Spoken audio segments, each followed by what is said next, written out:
All right. Here we go. Mike Lee Kineric, O Raven Buttcast. I know how to say podcast, but I like to say Buttcast. Number 8. Is Mike Lee Kineric an anti-Semitist? I can believe I'm saying that. Or is he borderline? All right. So this all started. Number 1, I would like to start this video with reminding the entire fucking planet today is day 700 since Hamas has taken hostages and are holding them in Gaza. May they come home very soon, bring them home, and להרוס את הרוע עד הניצחון, עם ישראל חי. So that's the first thing I wanted to say. And number 2 that I want to say, this podcast is going to be controversial. A few people say to me, don't do it, sir, just don't do it. I decided to do it because I like to say what I think. I don't think that anybody on this planet is less of a human being than another according to the color of their skin or their ethnicity. We all bleed blood, red blood. We are all equal. The difference between the human beings is their behavior and their patterns, okay? So I would like to say that first, that not me, not you, not anybody is more of a human being because the color of their skin, their religion, or their ethnicity, or where they came from, it's their behavior that makes them different. All right, so let's jump right into it, okay? When I came to America 32 years ago, my father grabbed me by my wrist. He grabbed me by my wrist and he said, ils sont pas comme nous. In French, they are not like us. I go, quoi? What? I didn't understand. But then I understood, okay? What he meant was that the American Jews, and please don't take it as I'm attacking American Jews. I'm just telling you how I feel and how I think. And I'm at the point in my life where if you are right and I am wrong, life goes on, okay? You can't piss me off anymore. It's impossible. I'm at complete peace with my life. So I think what I think, you can think what you think, okay? So he said, they are not like us. I didn't understand it. I was fucking 22 years old right after the army in Israel, and I was coming to America with the American dream to make it big in America. When I came here, I understood. Then, about a year and a half later, I had to go back to Israel. My father was sick, and I came back to Israel, and I said to my dad, I said, you know what? You were right, man. Now I understand. And then he popped me and he said, don't talk like that. I go, you said it. And he said, I can say it because I was through the Holocaust. You cannot say it. All right. So let's dive right into it. Okay. Why do I think American Jews are different than Israelis? Number 1, you will go through what you go through. Okay. In other words, I grew up in Israel. Israel is a completely different culture. It is a completely different chutzpah. The chutzpah in Israel is different than the chutzpah of the American Jews. The American Jews, in my opinion, the chutzpah is like yenta-like, it's annoying. The chutzpah in Israel is more clever, but then they will say the opposite. But the main difference is there's more talking than doing. Okay, when I say more talking than doing, and I'm going to bring up October 7th, and I know it's a very, I call that. It's a very painful topic, but since October 7th, I've been annoyed with American Jews more than before, okay? Before, I would just brush it off. I used to be my partner, Randy Prato, rest in peace. He used to say, you can't tell people you don't like American Jews.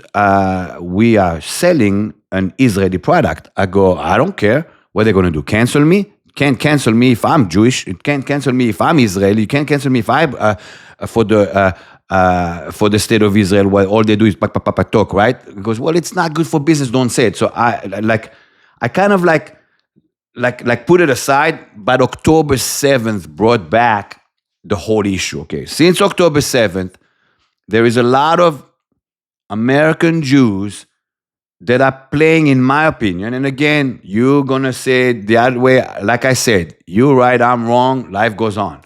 They are playing that victim card way too much. Poor us American Jews, poor us anti-Semitism, the Jewish people are being attacked. We know the Jewish people are being attacked. We know. You talking about it ain't going to make it better. And you talking about it on social media, you actually doing a worse job than the opposition. The opposition on a social media level is doing a lot better than the American Jewish movement, so to speak. But then it's like a balance. Okay, then you have people that are truly, I'm going to say, genuine about helping Israel. I have friends like Paul Faust. He has helped a lot with Israel. Michelle from Jacksit, she's been helping a lot with Israel, with portraying what's going on. And Paul Faust with donating to units in Israel. God bless him. But the problem is that constant pour us. Okay, number one, nobody likes a yenta that keeps fucking saying pour us. Okay, it's just not a good look. Okay, us Israelis, then people will go, oh, but look at the Israelis. All they know is fighting. All they know is war. You can't blame us for being good at war, and you can't put it in our face that we are warriors. Number one, the ones that are fighting are the Israelis. When October 7th happened, an entire nation in Israel went into PTSD. People who fought generation before went into PTSD. I went into PTSD. I live in America longer here than I was in Israel. My first 10 years of my life in Belgium, Brussels, from 6 months old to 10 years old. Then from 10 years old to 22 years old in Israel. That's 12 years, like 12 tribes of Israel. And since then, I've been living in America for over 30 years. So I live here longer than I live in Israel. And that PTSD hit me so hard. It hit me so hard. Okay, so when we, as Israelis, got that shock value of October 7th, and then we look at other people that, one, playing the victim more, and then I'm going to tell you what I dislike or I'm disgusted with in a second, play the victim too much. If you look at my social media, it's always, you will never break us, you will never break us, you will never break us, you will never break us. Our girls are tougher than you, our children are tougher than you. Okay, I always project strength. I never go, oh, pour us. I never cried about what happened. War started, and war it is. And the entire world now is like, oh, genocide, this motherfucker. You started the war. You came across the fucking border, killed 1,200 civilians, took 250 hostages. You cannot cry out now because we're good at war, how we do war, okay? But now let's take it to the next level. The ones that really annoy me, okay? Oh, you Israeli, I'm Jewish. We should be friends. What? You being American Jewish and me being Israeli does not mean we need to be friends. We need to be on the same wave level of thinking for me to like you. I ain't going to like you just because you're an American Jew. And it happens a lot. Oh, people approach me.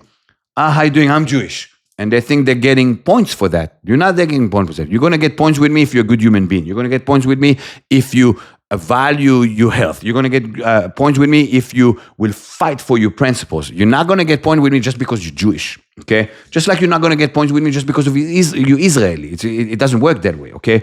But then you have those that hijacked, okay? And them fuckers, then I dislike.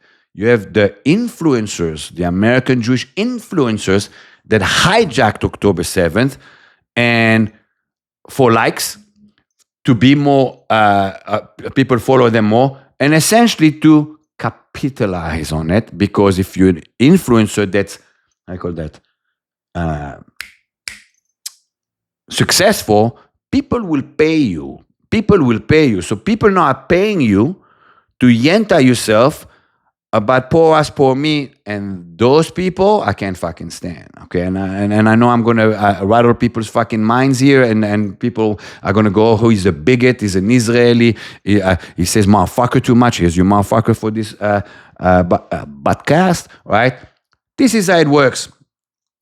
If you're an American Jew, and all you social media is pour us, I don't want to be friends with you. All you project is weakness. All you project is negativity. All you project is you want to be part of suffering so bad that you projected too much, and that's your business card to fucking people. Let's be friends. I'm not into that. I'm not into the yenta ongoing poor us, poor us, poor us. And then you have the other side of the American Jews that I completely fucking dislike, detest, and like I want to fucking puke, are the liberals that are against Israel. Like those idiots that are voting for the fucking, you know who, in New York City. Once he gets elected, which I believe there's a good chance he gets elected because of the American Jewish liberal fucking votes, America will start falling. People don't realize October 7th was not only about the massacre in Israel. October 7th was the opening of the Al-Aqsa flood, and they are trying to push a world intifada. And you as an American Jew constantly fucking crying, poor me victim, you are fueling the Al-Aqsa flood. You are fueling it. You don't realize it. And I know, you see it on social media all the time. There's people who have taken October 7th, and this is their mission in life now, and this is how they identify with other people. And that's all they have in life. They sit at their house, fucking in nowhere, fucking I don't know even what. And all they do is on social media, and you can see it. They copy, they post this, and 5 minutes later, all their friends post the same fucking thing. No originality, no creativity, no self-personality of I have my own thoughts. I'm just going to jump on the bandwagon of fucking poor us fucking American Jews. So, is Mike Lee Kenerick anti-Semitite, or whatever fucking say that word, anti-Semite? No, I'm not. I was raised by a Jewish family. I respect Judaism, just like I respect Christianity, just like I even respect Muslim people that are not terrorists. Okay, people will go, okay, do you hate all Arabs? I said, I don't hate all Arabs. I hate the radical ones, and I fought them, and I know what they can do. I just don't like that the Arabs that are standing by and not doing nothing, they are fueling them, but that's for a completely different conversation. Here we go. Is American Jews and Israelis different? Absolutely. And a lot of times, they look at us and say, oh, look at the fucking Israelis, they're so rude, they're so chutzpah, they're so bigot, they're blah, blah, blah. We fought. We know what it takes. We project strength. Stop with your victim fucking shit. And to all the American Jews, liberals who fucking are gonna vote for the opposition in New York City, to me, that's treason, because you fueling anti-Israeli. So that's my position on that. No, I'm not anti-Semitite. You can call me a bigot, fucking racist until tomorrow. Mike Lee Kenerick is not a racist. Have a great day. It's day 700. Bring them home. עד הניצחון. להרוס את הרוע. Have a good day.